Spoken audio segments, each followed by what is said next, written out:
Although Amadine is a graphics editor, it can be a great help to you in working with texts as well.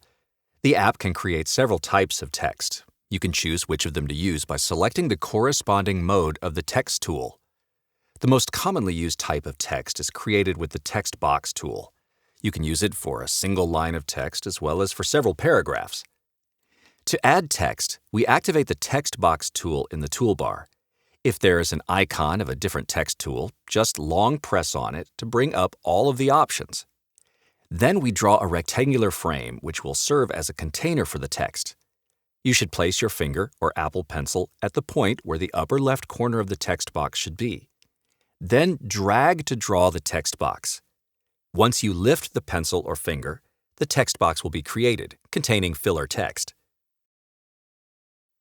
Pasting text directly onto the canvas creates the same type of text object. The text editing mode is activated automatically, so you can type or paste text right away. To exit the text editing mode, tap outside the text frame or select the Move or Selection tool. In order to start editing any type of text again, just double-tap on it with the Move or Selection tool. We can rotate or resize the text box, as with any other object, using the corresponding controls on the bounding box.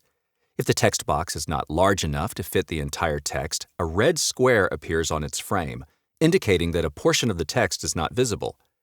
To fix this, we can expand the frame or reduce the font or spacing. The text in a text box is able to flow with adjustments to the frame. The size of characters is independent of the shape and size of the frame. When we resize the frame, the text simply rearranges within the given space.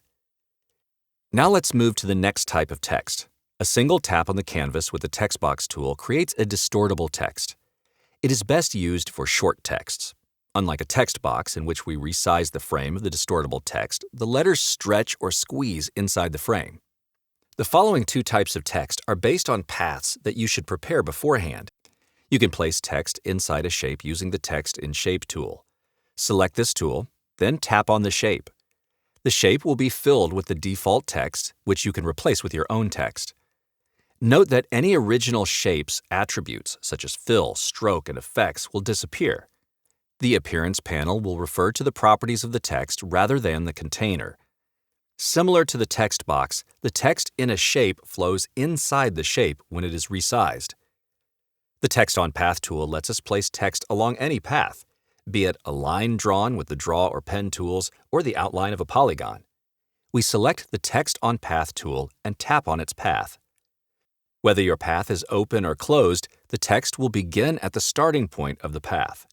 The path itself will lose its fill, stroke, and other attributes if it has any. The path or shape that we use to create text objects remains a part of those objects. So we can edit the path using the Selection or Pen tool to modify the container of the text. Thanks for watching our tutorial.